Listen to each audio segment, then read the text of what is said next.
اللہ والو، اللہ تعالیٰ نے اس عشرہ اول میں ذی الحجہ کے پہلے 10 دنوں میں کوئی مخصوص عبادت مقرر نہیں کی ہمارے لیے۔ ہمیں اختیار ہے، ہم چاہیں تو تلاوت قرآن کریم سے اپنی زبانیں تر رکھیں، چاہیں تو اللہ کے ذکر میں لگے رہیں، نوافل پڑھیں، ذکر اذکار کریں۔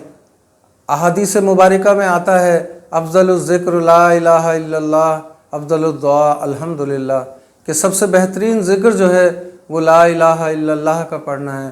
ہم اس کا ورد کر سکتے ہیں، درود پاک پڑھ سکتے ہیں۔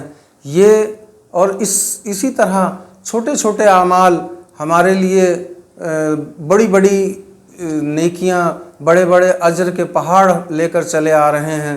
اللہ تعالی ہمیں ہمت اور طاقت دے کہ ہم اس موقع سے بھرپور فائدہ اٹھائیں اور بھرپور طریقے سے خشوع و خضوع کے ساتھ اللہ کی رضا کو پیش نظر رکھتے ہوئے ہر وقت شب و روز اپنی زندگی کا زیادہ سے زیادہ وقت جو ہے اس عشرے میں اللہ کے ذکر اذکار اور اللہ کی یاد میں لگا دیں۔